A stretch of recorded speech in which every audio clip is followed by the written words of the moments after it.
I'm Sam, I'm the Chair of Council this term. Firstly, so you should all have a copy of the agenda, and if you're a voting member of Council, you should have a voting pad to cast your vote, which if you haven't got, you can get by signing in, so hopefully everyone has signed in at the back. If you have questions at any point, please let me know. Address questions to the Chair. Please don't interrupt someone in the middle of the speech unless your point of order relates to that speech. So if you can do something between speeches, that is preferable. Yeah, I'm here to help make this go smoothly. Before you speak in Council, please identify yourself with your name, college and pronouns. So I would say, I'm Sam Banks, Merton College, I use he, him pronouns. And without further ado, let's begin. So the minutes of the previous meeting have been circulating. Are there any questions or queries about the minutes? You've got my name wrong. It's Moses R-O-G-E-R-S. Can you wait for the microphone, please? You've got my name slightly wrong in the minutes. It's Rogers R-O-G-E-R-S, not R-O-D something E-R-S. If you could fix that typo, then that would be great, because I think they're fine. We can certainly do that. Any other questions about the minutes from the previous meeting? None seen. Any matters arising from the minutes of the previous meeting? None seen. Okay, so let's move on to elections in Council, for which I'm going to hand over to our returning officer, Jim Brennan.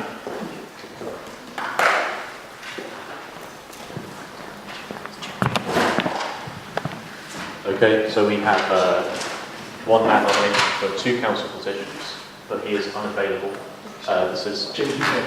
What? He is here? Oh, that's good news. Would anyone like Alex to ask for his application for the steering committee? Okay, we have someone. Alex, could you please come up and ask?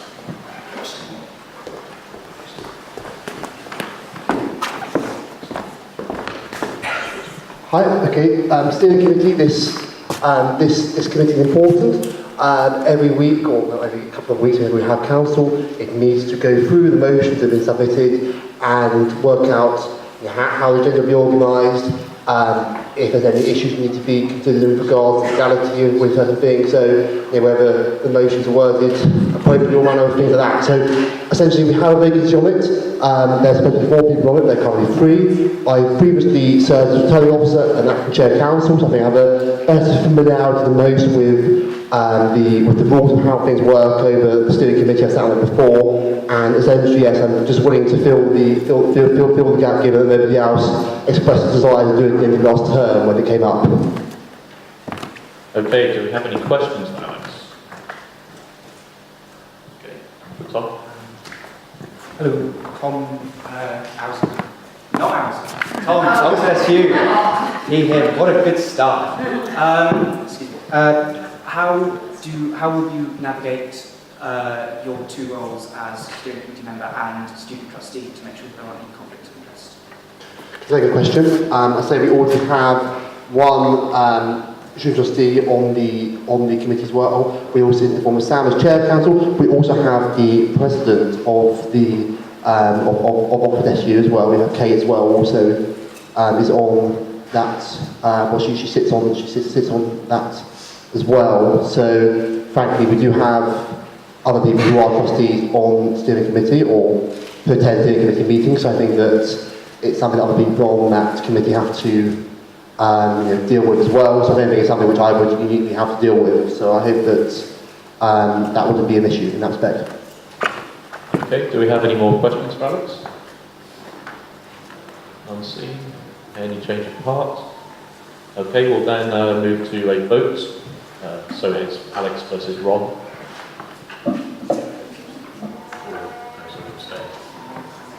So number 1 for Alex and number 2 for Ron. And 0 is abstain, if you wish to do so.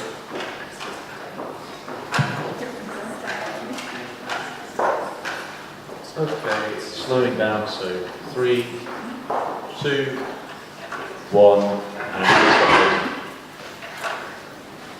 Alexander Fetters has been elected to steering committee, 47 votes to none.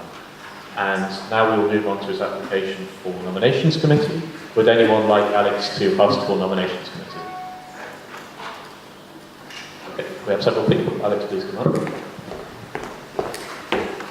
Once again, we have positions that are unfilled. I don't remember that during my time here, there hasn't been a time in which we have had so many positions nominated by council unfilled. So essentially, the nominations committee exists to, with regard to the nomination of external trustees. So it advises on external trustees, recruiting new external trustees when they're needed. And frankly, I feel that it's bad that we have these places unfilled. There's also another place which we also don't have any applicants for currently, and I think that everyone should apply for these positions because it's important that there is that student input on the, when external trustees are recruited. It's actually quite important in terms of the running of Oxford SU. They have quite a lot to say in terms of the high level sort of strategy at the board level, and a lot of them have vague ideas. And so, yeah, essentially, I've been on the board. I know sort of, again, probably better than most, what it takes to be an external trustee and what they're useful for, and in terms of advising this SABs and student trustees and the board in general on all manner of matters. So yeah, essentially I feel that we can't believe in these positions vacant, and I'm happy to fill the position for this term, assuming nobody else wants to do it. And it's been open for a few councils now, well, it's two now, and I didn't personally apply for either of these two seats on this committee. So yeah, I think it needs to be filled. Thank you, Alex, for your fuss. I've just been reminded by Josh it would be amazing if everyone could kind of speak to the top of the microphone and be quite clear. I've been not on top of it for that, in that regards. Do we have any questions for Alex? Okay, Tom again. Tom, on to this, you again, same question. How would you avoid conflicts of interest in your 3 roles? Well, I mean, frankly, I'm not sure in terms of what conflicts are there. I don't see where there'd be a conflict in terms of the fact that, I mean, I guess you could say that maybe it's not good to have the same people do everything. I agree with that. But at the same time, we just need more people to apply for these things. Currently, people are applying for these roles. They're unfilled. It doesn't look good because we have lots of vacant positions on the website. And frankly, I think we need to tackle why people are not nominated for these things. I know that that's something that we'll come on to with the review council at some point this term. But yeah, I mean, I say that there are other members of the board that sit on that committee anyway. So I guess that it's not a massive issue, but I can see why it'd be preferable not to have someone doing all these things, but at the minute I'm only perfect nominated for all these things, so it's either me or just having everything unfilled. Thank you. Do we have any other questions? Tom. Tom Gloria here in St Anne's. What sorts of ideas do you have in terms of increasing the number of people who are running for these positions, and if they were successful and there were other people willing to fill some of your positions, would you be willing to stand down and allow a broad diversity of people to be filling all of these roles, or are you expecting to be in all of these positions for the full term? Or in a word, yes, I want more people to run for these things. I don't want to have to do all of these positions. I'm only nominated because nobody has nominated now for, they were elected last council term, nobody nominated last term. I'd be happy to step down if other people wanted to do it. I've got no issue with that.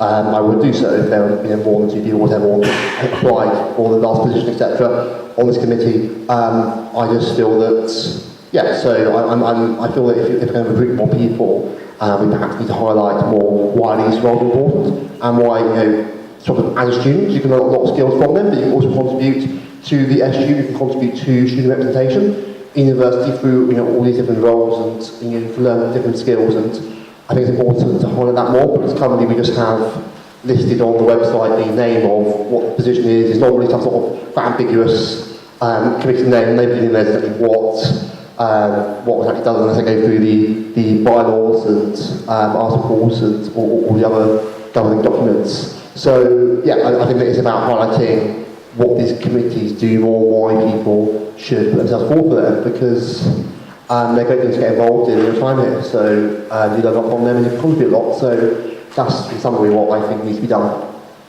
Thank you, Alex. Thank you, Tom. Do we have any other questions? No? Okay, we will move to a vote again. So, 1 to vote for Alex, 2 to vote for Ron, and 0 for abstention.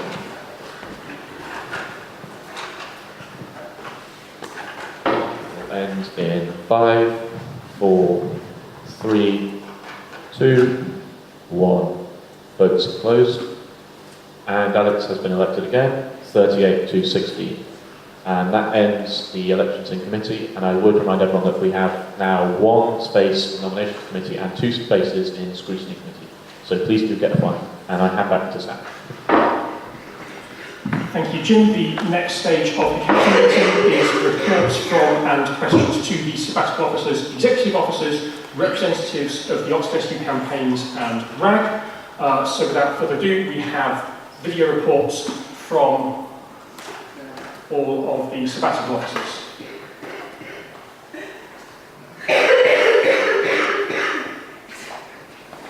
So, hi, my name is Catherine and I'm your VP Access and Academic Affairs. This summer we hit the ground running. We're almost halfway through our Interview Helpers project.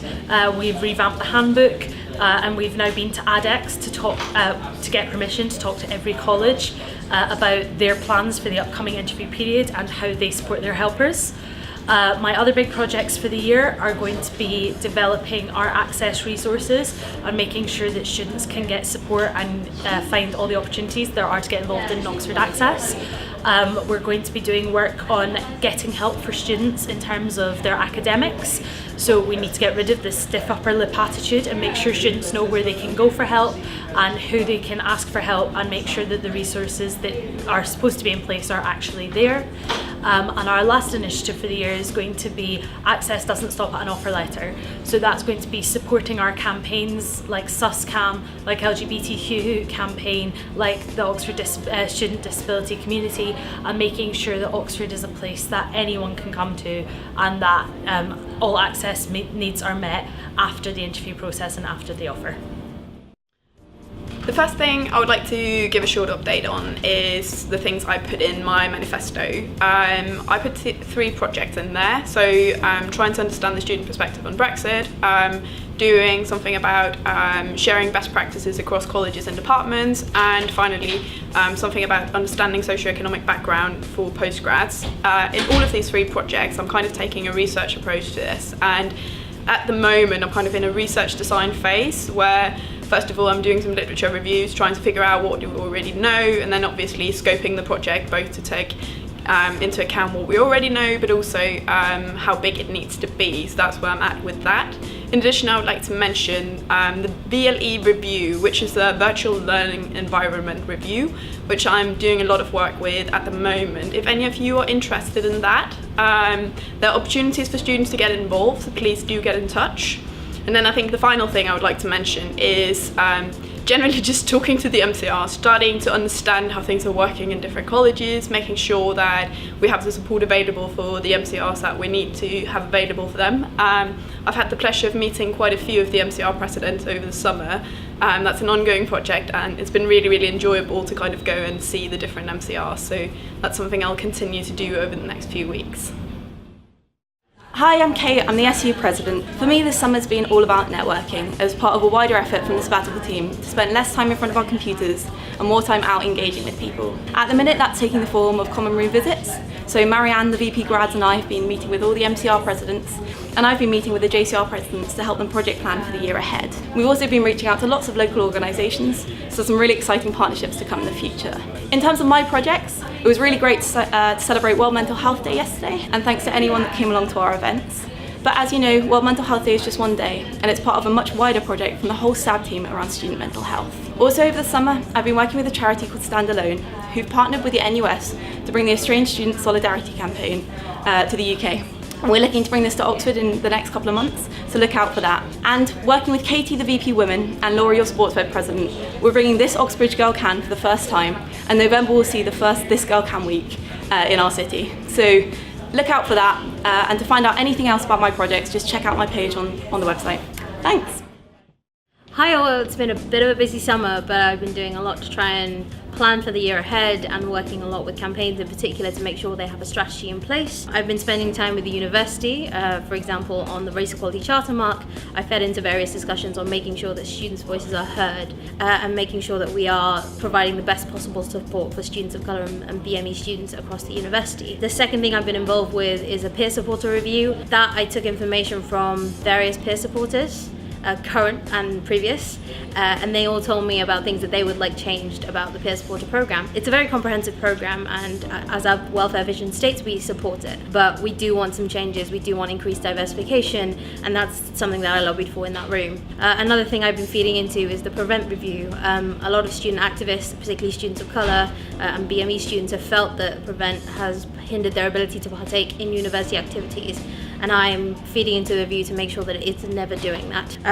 One of the other things that I've been doing throughout this summer is planning for a number of events that I'm going to be doing throughout this year. One of the things I was mandated to do by my election was the Feminism in Theory and in Action Conference. That's in collaboration now with the Cambridge University Student Union. That will take place in February, so I'll keep you updated on that as well. I've also been collaborating with the VP for Graduates, Marianne, and the VP for Women, Katy, on developing an equality diversity community, trying to support reps to get what they need from their colleges and respective bodies. This is something that I'll be working on throughout this term, and it'll be advertised by the end of first week. Leading up to Michaelmas term, I've been working primarily on this year's consent workshops. I just want to send a massive thank you to everybody who got involved and helped me out, particularly to Common Room leads for being so enthusiastic and helpful. Now that the majority of the consent workshops are done with, I am concentrating on my manifesto pledges, which you can find out more about on the Sabbatical Officer page of our new website. Both of the campaigns that I sponsor, It Happens Here and the Women's Campaign, are looking for new committee members, so feel free to get in touch if you want to get involved. I just want to say welcome back to Oxford and have a great Michaelmas. Hi all, it's been a packed summer for me. I'm coordinating with the Sustainability Department, the City Council and Broken Spoke the Bike Cooperative about student cycling, the headline being that any student can buy cycle lights and locks from the Student Union where we're selling them at cost, and any student can have 6 free hours of cycle training from Broken Spoke, whatever your cycling level. I'm also talking with the Oxford Hub about how we can better serve you by offering a more coordinated face for students who want to volunteer their time in Oxford in various different ways, and I've been working with the campaigns that I sponsor and the SU's community wardens and RAG to make sure that their Freshers' Fair and the start of term for them goes smoothly. Thank you, by the way, so much for everyone who volunteered at the Freshers' Fair. We had 10,000 students walking through it, which is an incredibly good way to start the term. I've also become a member of the NUS 100 Advisory Board, which oversees the creation of the NUS's 5-year plan, making sure that Oxford is represented in the NUS at the highest levels. Marianne, the VP Grads, and I are finishing a project started last year on graduate employment, and Kate, the President, and I are starting a project on student housing in Oxford to make sure that we can make sure that students are treated fairly when they look for houses in the city. Any questions, email me, and have a great week. Right, so I'm now going to invite the special officers up to add verbally and then take questions.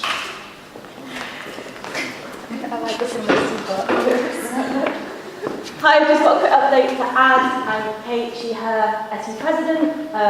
Hopefully that's all good in person when I have that. But as union development kind of falls under my portfolio, I thought I should give a quick update on kind of the biggest change that's happened this summer, which is obviously the new brands. It's something we've inherited as a SAB team. It was a much longer term project. It's been about 2 years in the making. But I think I speak on behalf of us all to say it's a really exciting time to join an organisation where there's an appetite for change. There's a lot happening, and it's a really cool time to be involved. So we're all really excited about things that are coming over the year ahead. So we launched Oxford SU in August, and the new website launched last week. So thanks to Stephen and to Josh for all their work on that. It's got loads more functionality. It's much easier to access. Who was Stephen and Josh? Stephen and Josh. What do they do? The staff at Oxford SU. So Stephen's been leading the website project, and Josh, our Democratic Support Officer, has been helping out. So yeah, the website's much easier, so do check that out. We've also moved office, so we've gone just around the corner to 4 Worcester Street. It's much bigger, there's loads of space that you can come and use, and there's meeting rooms you can book. We'd love you to come in and see us, not just because all our friends have graduated, so we have some friends left, but do pop in, check out the new space. It's much better, much bigger, much nicer than the old office, and we'd love to see you down there. As well as that, we're working on a long-term strategy for the organisation for the first time. So that's what we've been working on for the last couple of weeks, is going to trustee board hopefully at the end of the 4th week, and then we're excited to be able to share that with you after it's been gone to the trustees. So look out for that for the future. And then if you just have any comments or suggestions about anything, feel free to contact our comms manager. That's just commsmanager@oxfordsu.ox.act.uk. Thank you very much. Okay, so do we have any questions to the sabbatical officers?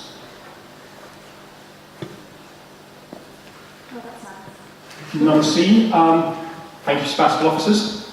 Are there any executive officers or representatives of the campaigns or RAG who would like to give a verbal report? None seen. Would anybody like to put a question to any of the executive officers or representatives of the campaigns or RAG who may or may not be here? None seen. Okay, so with that, we are going to move on to motions. I will note that motion 3, amending the Oxford Student Disability Community's Constitution, has been withdrawn, so we will not be discussing that at this meeting. Starting with motion 1. May I procedurally ask that we do motion on the board? Wait for the microphone.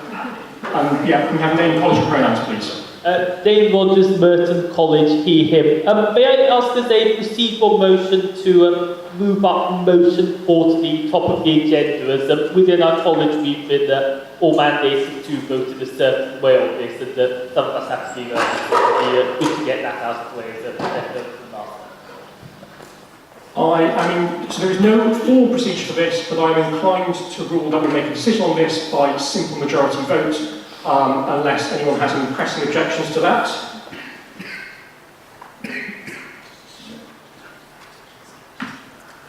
So, assuming there are no pressing objections, is there any opposition to moving motion 4 to the top of the agenda?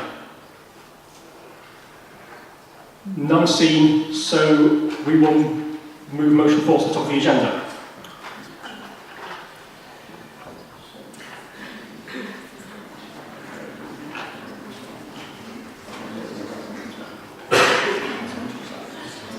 Okay, so we have the motion across 2 slides. For those who don't know, this is a motion we discussed last term, where we didn't vote in council, but instead held an all-student consultation, and the results are here. And then the motion is here. Is there any opposition to this motion? Okay, I'm seeing opposition. So I will begin by asking, would anybody like to make a speech in proposition of the motion? So if we're going to have an opposed motion, then we need to debate it, and that would normally begin with a speech of proposition. The proposers are not here, to my knowledge, and so I'm looking to someone from the floor to give a speech of proposition.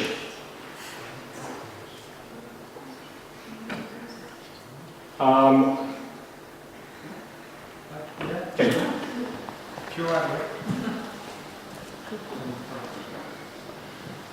My name is Michael Aegis, Oxford College, Ian. Sorry, am I proposing this? Yeah. Ban. Dabadoos. Okay. Okay. Hi. Sorry, I'm completely ad-libbing this. Right. When this motion was first brought about, the main idea brought to the table was the idea of various gaps according to gender and race. One that wasn't mentioned, but one that holds equal sway, is that of class as well. Also mentioned was the presence of stereotype threat. Now, as I think it was Eden Bailey, she explained to me in the previous meeting that in first year results there is a gap where the number of people that get firsts, it tends to correlate quite well with the quality of the school that you went to before. Which means that the people that are going to be wearing those scholars' gowns will more often than not be the people that went on to the better schools. If stereotype threat is something that actually applies to the wearing of scholars' gowns in finals exams, which according to various personal testimonies it does, according to others it does not, but according to some it does, then that means that this opportunity for a stereotype threat will hit people from schools that were, in more cases, state schools, which means that partisan can rear its ugly head as far forward as finance. As well as a gap in class, they mentioned a gap in race and gender and abilities at finals as well. If it is the case that the wearing of scholars' gowns is able to affect performance of students at their finals, then this should be deemed unfair. It should be deemed as holding more sway than the relevance of tradition, than the personal preferences of those that have the right to wear them. And I don't actually have a third point, so I shouldn't have made it sound like I did. I'm done. Thank you. I think at this stage I'm going to ask, while some of the proposers aren't here, are there any short factual questions people would like to ask? So short factual questions must be short and eliciting a factual response. So we've got one over there.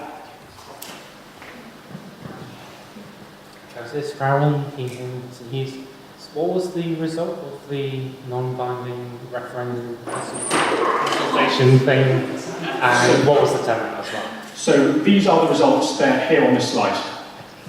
And the turnout? Again, it was 3,373. Yes, on the short factual question there, it was saying.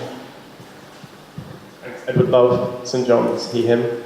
Am I allowed to ask or to the floor if college common room representatives have a mandate in their own common rooms as to how to vote? Straw poll, can I ask one of those? Is there any opposition to holding a straw poll? None seen, so we can have a straw poll by show of hands of, does anybody have a mandate to vote in this particular way? Raise your hand if you do.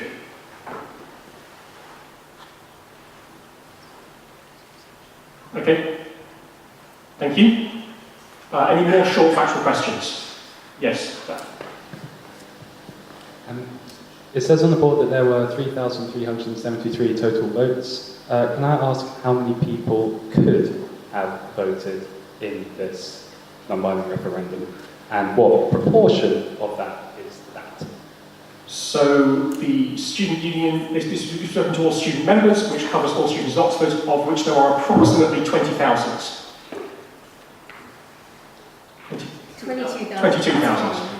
Closer to 23. I've read this batch. Okay, so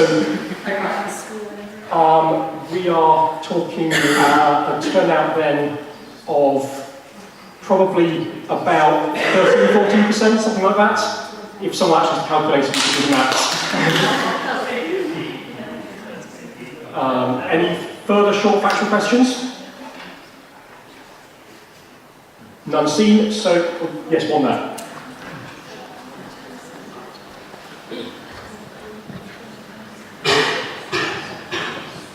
Conlon, New College, PM. How many times, or is there a precedent for council rejecting the outcome of a non-binding referendum? This is the first ever all-student consultation that we have held, and therefore there is no precedent. Thank you. Any more short factual questions? Okay, none seen, so I will ask for a speech of opposition of up to 3 minutes. That was the first hand I saw there.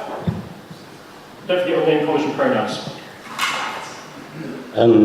Alistair Hankey, St John's, he, him. So, proposes motion, the primary function of this council is to represent the interests of the student body, and in seeking to do so, we have no higher inspiration than a one person, one vote referendum, which is what we've had, and you've just seen the results. So the students of Oxford oppose this motion, and thus it is incumbent upon this council in its capacity as representatives of the student body to strike this motion down.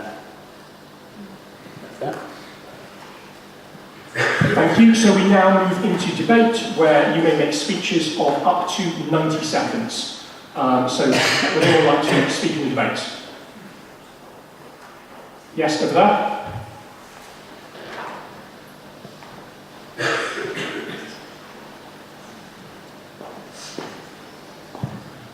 Hello, I'm Ava Scott, she, her, Hertford College.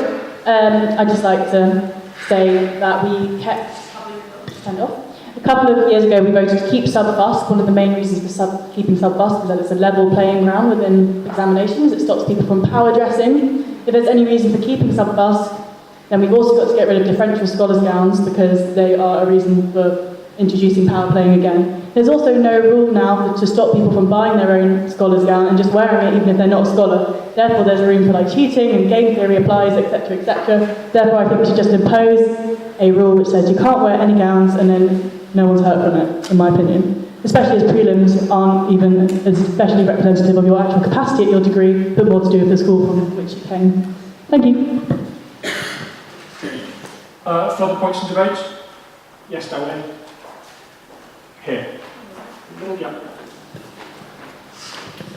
Dave Rogers, Merton College, he, him. To respond to that, though, if it seems to me, though, that you can just buy a scholar's gown, that would actually have the effect that richer people are more likely to buy them. So it seems to me you're actually arguing for something that actually counterintuitively exacerbates the inequalities, and therefore, you might have an argument that banning the gowns from the exam would actually, if anything, make things better for minority students in a way.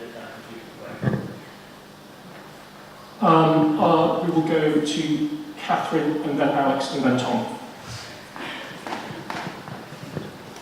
Sorry, this is just to clarify, this motion's about ending the wearing of scholars' gowns, but we've had a couple of points just now about ending gowns altogether. I think what we mean by the motion is ending scholars' gowns and everyone wearing a commoner's gown, as much as I hate that phrase, and everyone just wearing the one you get from recreation. Is that right?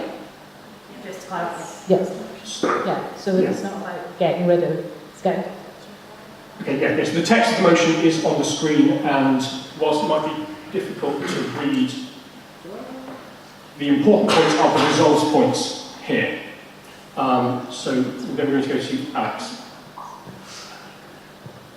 Okay, Alice Curtis from Catherine's College, him.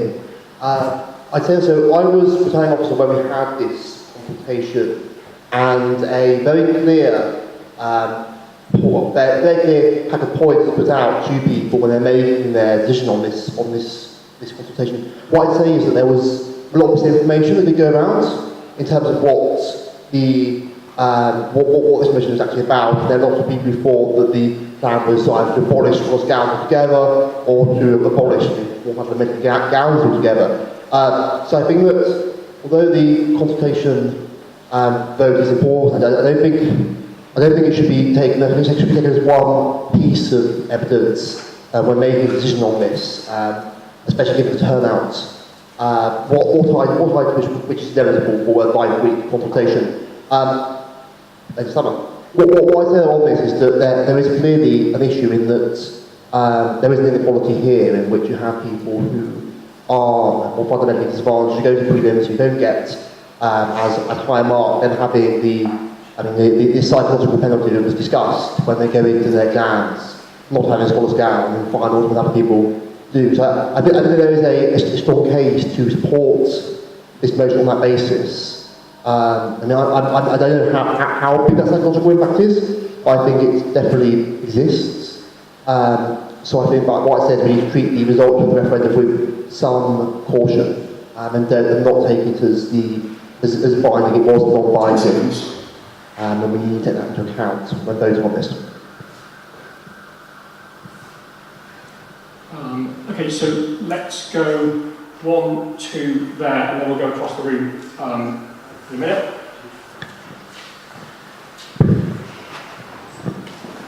Hi, Will, University College, he.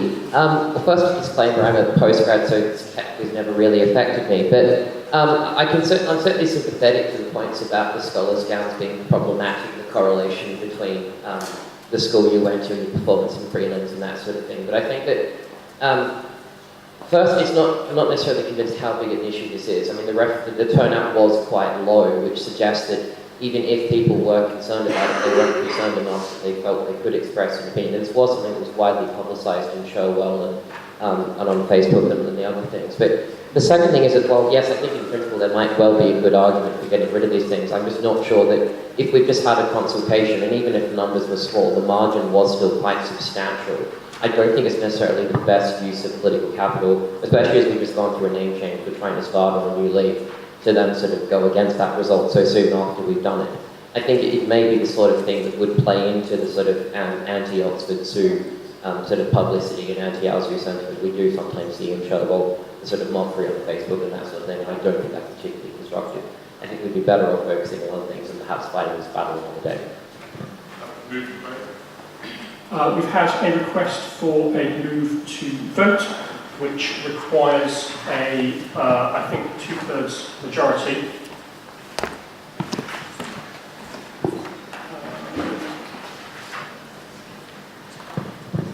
Yes, so this requires a 2/3 majority. I will allow, we can have a short 1-minute speech in opposition. So in the back there.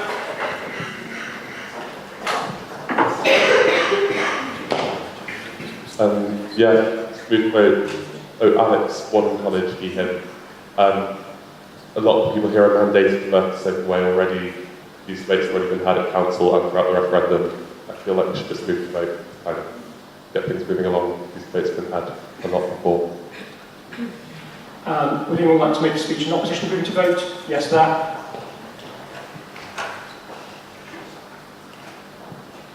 Danny, New College, he, a lot of people are not mandated to vote. Just want to get my question answered, that would be lovely. Thank you. So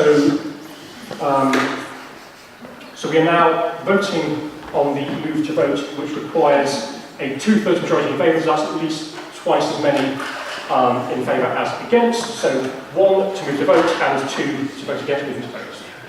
And 0 to abstain.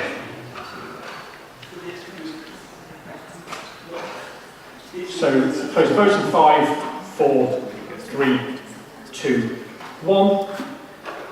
So we are going to move to vote.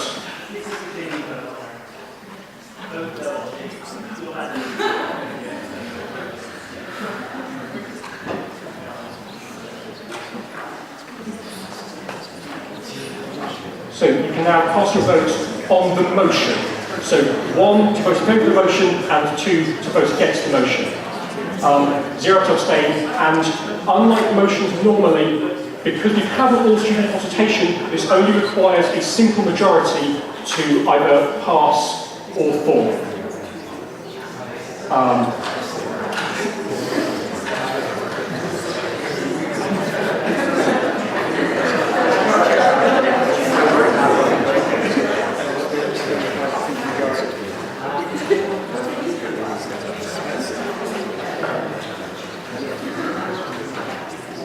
So closing in 3, 2, 1, and so the motion falls.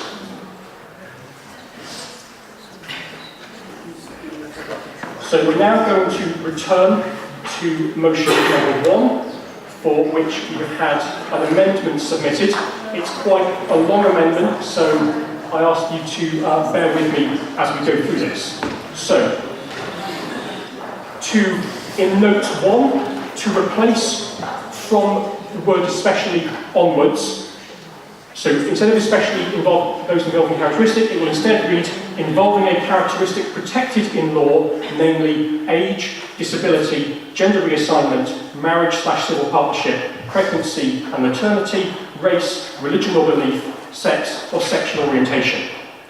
To insert note 1.1, that the Equality Act 2010 does not include protections for paternity or non-binary parenting, gender expression, sexualities other than hetero/homo/bisexuality, wealth, income or class.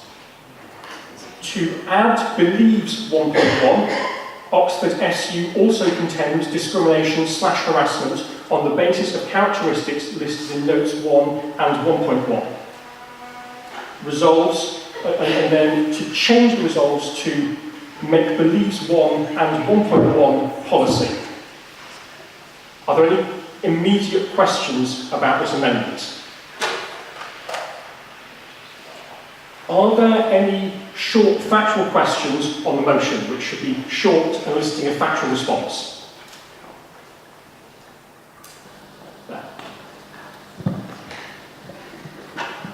Professor Crowley, could you just repeat which characteristics are being added to be protected? Involving characteristics protected in law, namely, and then that is just a quote of the characteristics protected in the Equality Act 2010. And in notes 1.1, we are basically saying the Equality Act does not include protections for paternity or non-binary parenting, gender expression, sexualities other than hetero/homo/bisexuality, wealth, income, or class.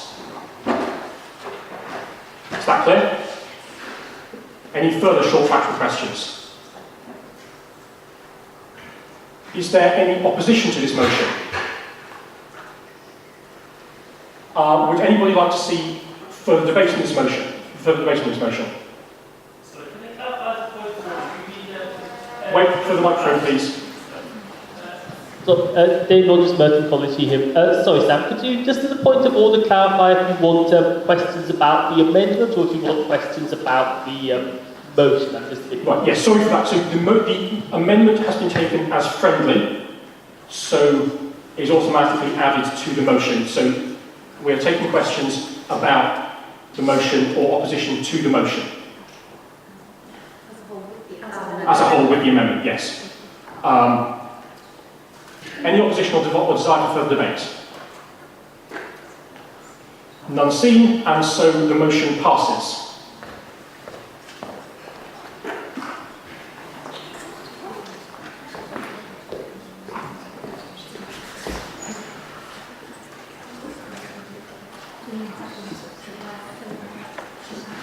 So we are now moving on to motion 2, changes to elections.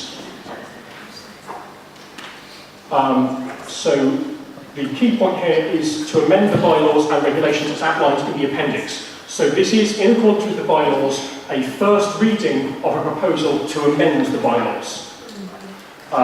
So this would have to come back to another council this term in order for the amendment to be passed. Obviously, yeah, so it has to be passed twice in council in order for these changes to take effect. Again, I'm going to begin. So we have to discuss this because it's an amendment to the bylaws, and we have to vote on it. So I'm going to begin by asking for a speech in proposition of up to 3 minutes. Tom. Hello, Tom Barringer, him, St Hughes/Oxford SU. So we discussed this motion a term ago in this room in the third week, council, and it fell. And there were reasons that it fell, mainly that the motion as it stood then wanted us to change the RO position to a staff position. Wanted to make it a procedural, a kind of procedural position. The general feeling in the room then was that the RO is not an operational, operational role. It's a strategic role because it requires someone to make various different rulings and interpretations, and therefore it should be a student to do it, and therefore it should be voted, that student should be voted in by council. Now the reason that we are kind of proposing this thing here is because firstly there were bits of the motion that fell last time that nobody seemed to mind, but fell anyway because the whole motion fell, and they are, that's notes 4, all of those bits. And secondly, the fact that there is a student RO with no oversight is still quite a risky thing to do because of the reasons outlined in notes 5. So what we are kind of trying to do here is we're trying to follow the mandate given to us by council last time, which is to have a student RO, and at the same time making sure that they can't do anything ridiculous. And this might sound like we're kind of not trusting our students, which we do. We do trust our students, but the whole of governance needs to be built on a foundation of distrust. That sort of this governance needs to work in every single situation, even when we have someone elected in council who is incompetent or malicious, and that's why we need to set aside. So yeah, any questions on either the bits that we have kept the same from the original motion, which notice in mind, or the bits that we have changed as a code of compromise, then please ask for it. Thank you, Tom. Are there any short factual questions? Yes, to that.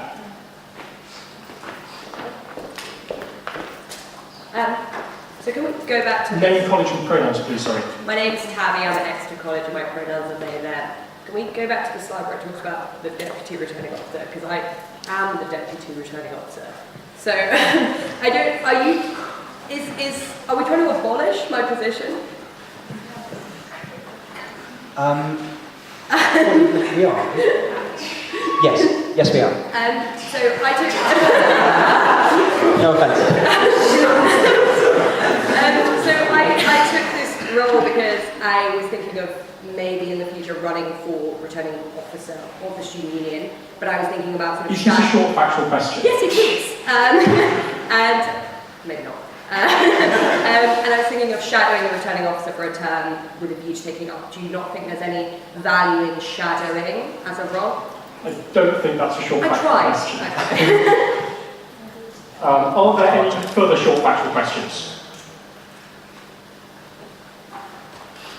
Yes, there.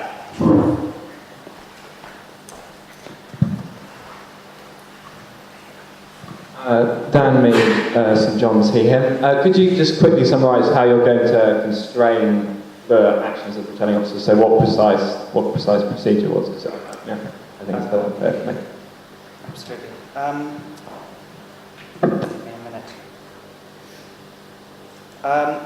Basically what we're going to do is we're going to introduce the position of an external appeals officer. Now this will be someone tasked with just making sure that the returning officer stays within governance. This is a job that could be done by council, but council is slow. Council only meets once every fortnight, and in the very quick election cycles, like the student union officer election cycles or the NUS delegate election cycles, once a fortnight is just not enough. So basically, this person's job, and this will be a staff job. I should make that clear. But all this person is going to be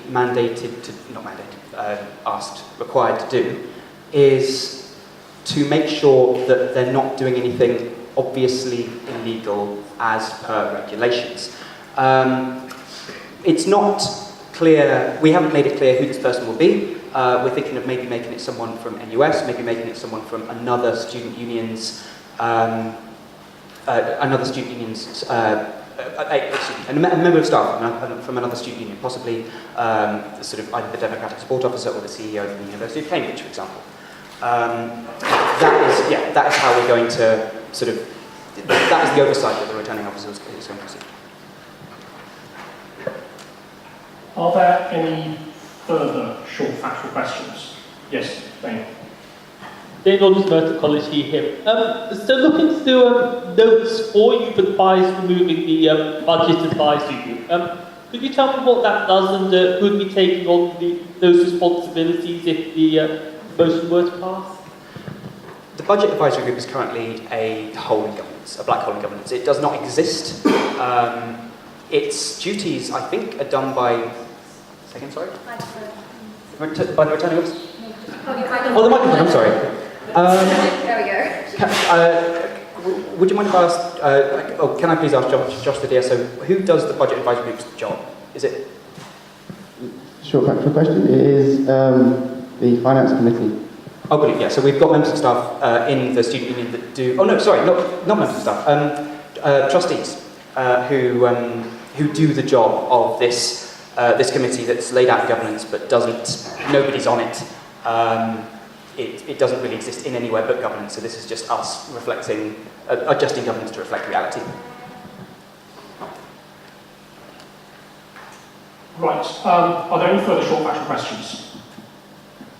Right, we are now going to move into a time of debate in which you're free to ask longer questions. So actually, firstly, would anybody like to make a speech in opposition at this stage?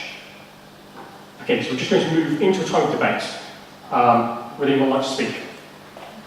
Please go and answer Tabby's question.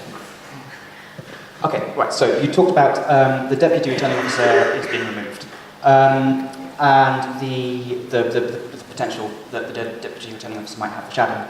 Now, I think you know as well as I do that the Deputy Returning Officer does not really have any job in the Constitution other than to take over from the Returning Officer when they are incapacitated somehow. It's basically just sick leave for a position.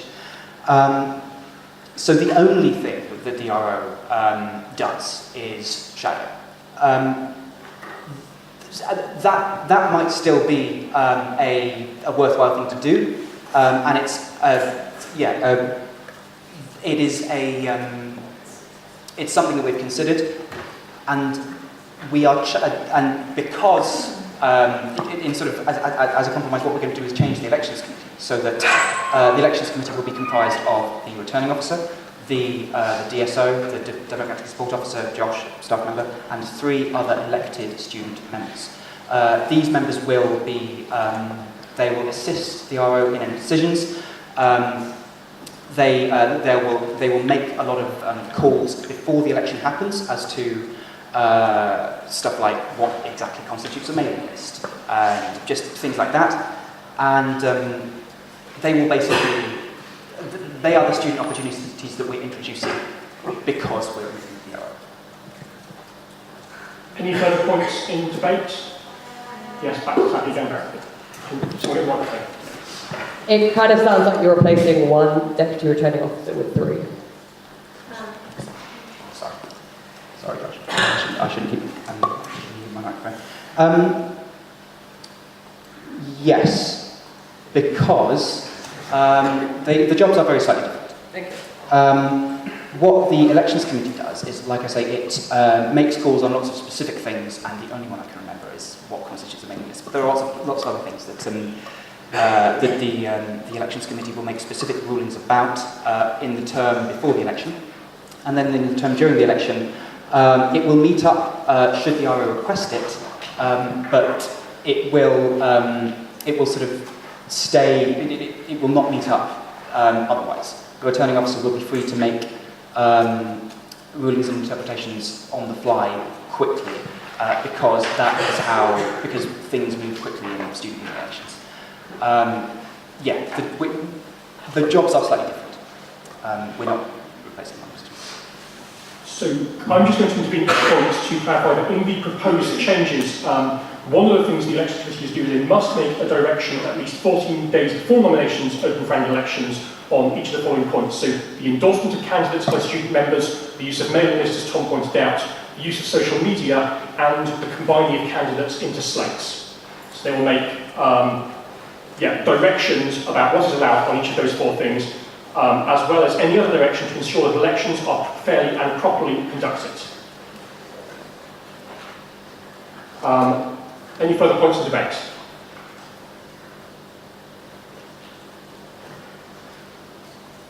Okay, so I assume that no one has anything to say and we can move to a vote. A reminder that this motion requires a 2/3 majority to pass. That's at least twice as many votes in favour as against. So 1 to vote in favour of the motion, 2 to vote against the motion, and 0 to abstain.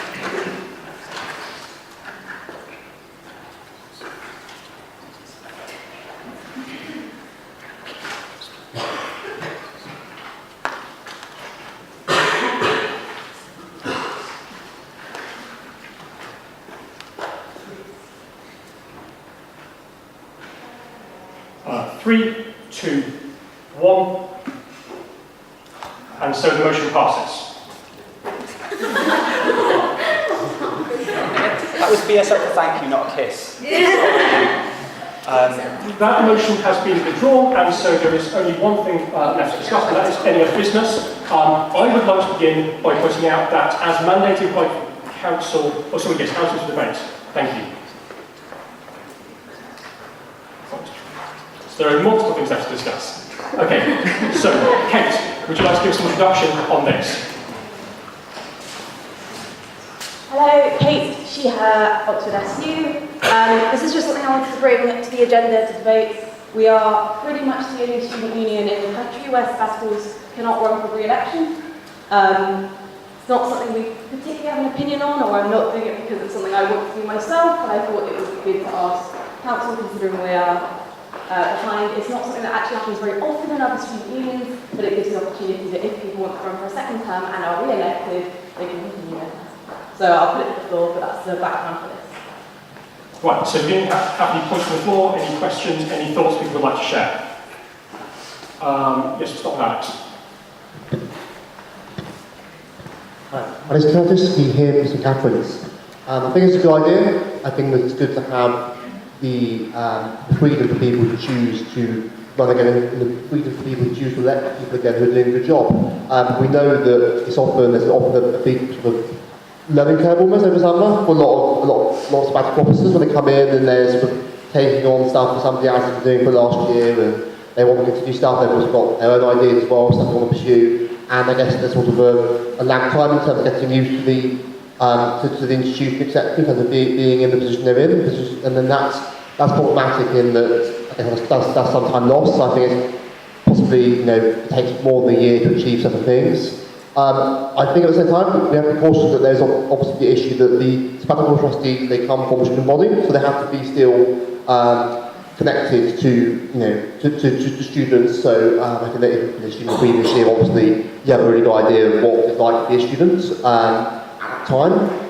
So I guess you wouldn't want people doing this for like 5 years perhaps, but I don't see a problem with people doing it for say two years, for example. I think what I would do is I personally suggest having a limit, but to have it as higher than 1 year.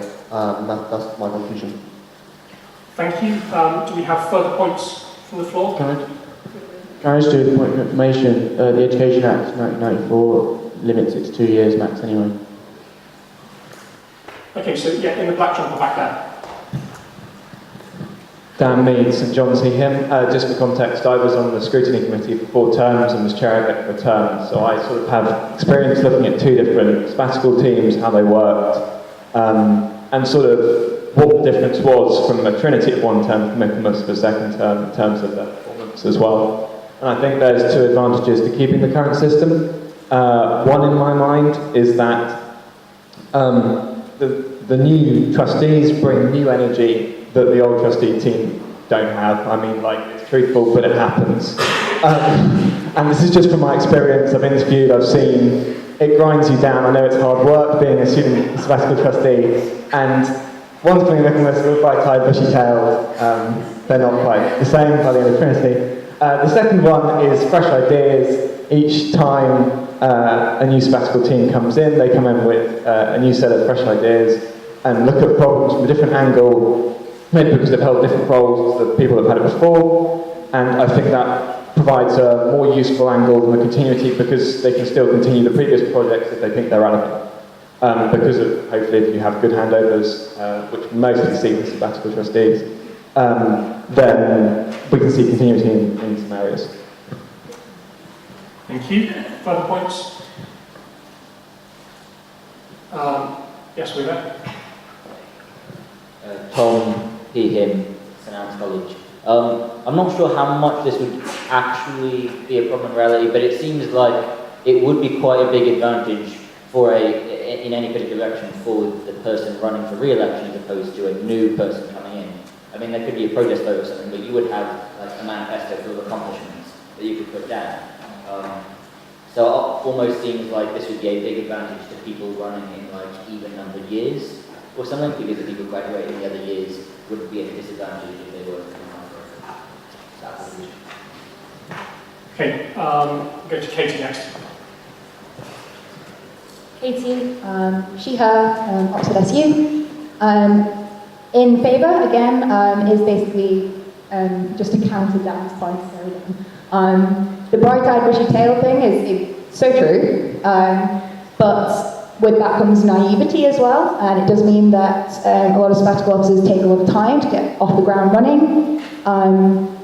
Having a bit of experience, knowing what works and what doesn't work, having the networks already established for the year, being in the role, getting used to sort of who your allies are in the university can be a real benefit. I imagine that having spent a year in the role and then carrying on in that time, when we sit on a lot of committees at the university and stuff like that, we would actually be able to enact a lot more internal change. At the moment, sabbatical officers, you see a lot of progress on our manifesto points that are in relation to the student body, but actually what we can change in terms of how this university operates is quite minimal sometimes, because it does take a long time to get anything passed on the university committee. So having the same face there for another year may end up being that there's more benefit to students. The universities doesn't really like change, so having somebody there in a more consistent position means that you might actually be able to get more bang for your buck, almost.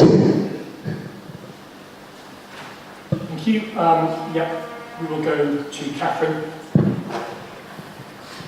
Catherine, she, her, Oxford SU. Also, just to comment on the benefit in even years or whatever it is, while some students who may choose to run again might have some accomplishments, a lot of times it will be because it takes 2 years to get things done. So I think you're being very optimistic that they'll have a massive list of things already completed. Also the fact that there's going to be somebody that's offering a different type of change, like you're saying, fresh opinions.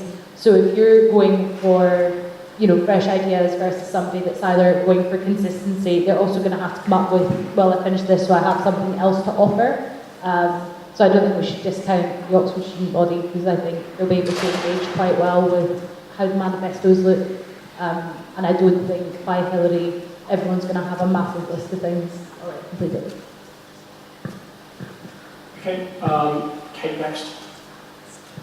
Kate, she, her, Oxford SU, again on that point, I just want to say it was my kind of biggest concern when I first started looking at this, having looked at other SUs.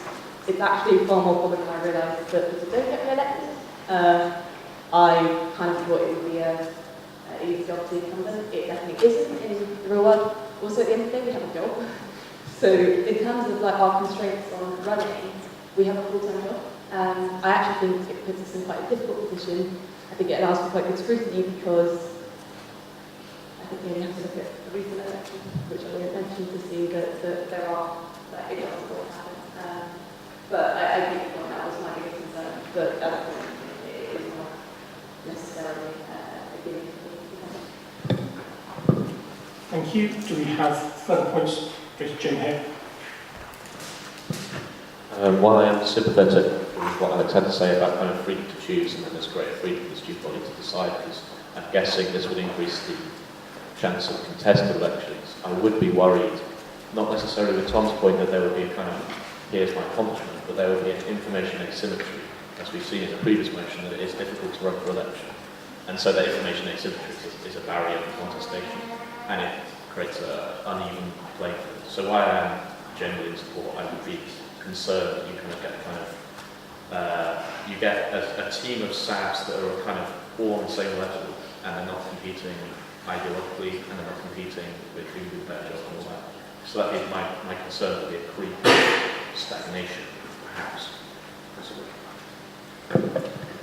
Right, thank you. Are there any further points in debate on this? Okay, so items of debate we don't vote on. Does anybody have a particular desire to take a straw poll on this? No. Okay. So we would move to the next item for debate. Unfortunately, Alex, who was going to be presenting it, is not here. This was a result of a mandate from Council last term for the student trustees to produce a report on the relationship between Council and the trustee board. That report will go online shortly, by the end of tomorrow at the latest. And but if anyone would like to air any particular, and it will come back to third week Council. Would anybody like to air any particular thoughts or questions at this time? No? Okay. So, any other business? I am now going to talk about the council review, which was mandated by council last term. So we are currently reviewing the business of council, how council works, how people are represented, basically whether council is working and functioning well. There's a particular focus on certain logistical aspects of things like whether we should be meeting every 2 weeks or whether the timescales for motions and voting work with your common room meetings. But we're also considering just about anything about council. That's being led by me in collaboration with the rest of the steering committee. So the rest of the steering committee is Kate, who is the president, Alex, who's one of the members who spoke earlier, Jim, the returning officer, and Jane Allen, who's also a member of the steering committee. You can find all of our details online on the website. We will be sending out a survey to all voting members of council, which we would really appreciate it if you can fill in. And that will go out by the end of this week. So please take a look at that when you get the email from me, and please let us know basically how council works for you and any particular thoughts you might have through that survey, or you can contact me or anyone else in the steering committee directly by email. Does anyone have any immediate questions about the council? Dave.